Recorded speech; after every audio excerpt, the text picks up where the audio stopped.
Isang low pressure area o LPA ang minomonitor sa labas po ng Philippine Area of Responsibility na may mababang tsansang maging isang tropical depression sa loob ng susunod na 24 oras. Ayon po yan sa update ng Pag-asa ngayong Martes. Ang naturang LPA po ay namataan sa layong 455 kilometers hilagang ng Kalayaan, Palawan. Bandang alas 3 po yan ng madaling araw at ito ay halos nasa hangganan po ng Philippine Area of Responsibility. Gayunpaman, asahan pa rin po ang mga pag-ulan dahil po yan sa umiiral na easterlies o hangin mula po yan sa silangan.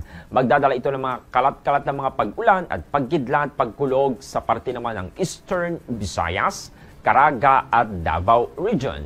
Ayon naman sa Pag-asa, posibleng magdulot po yan ng flash floods at landslides ang katamtaman hanggang sa malalakas na buhos ng ulan sa mga naturang rehiyon. Samantala, mararanasan din po ang isolated rain showers o thunderstorm sa iba pang bahagi ng bansa dahil pa rin po yan sa umiiral na easterlies. Nagbabala rin po ang Pag-asa hinggil naman sa matinding init na mararanasan sa ilang bahagi po ng ating bansa.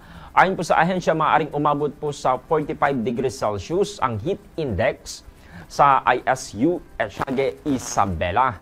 Samantalang 44 degrees Celsius naman ang posibleng maranasan sa parte naman ng Tuguegarao City sa Cagayan, Sangley Point sa Cavite at sa Daet naman sa Camarines Norte. Paliwanag po ng ahensya na ang heat index ay ang init na nararamdaman ng katawan kapag pinagsama po ang actual na temperature at halumigmig sa ating paligid.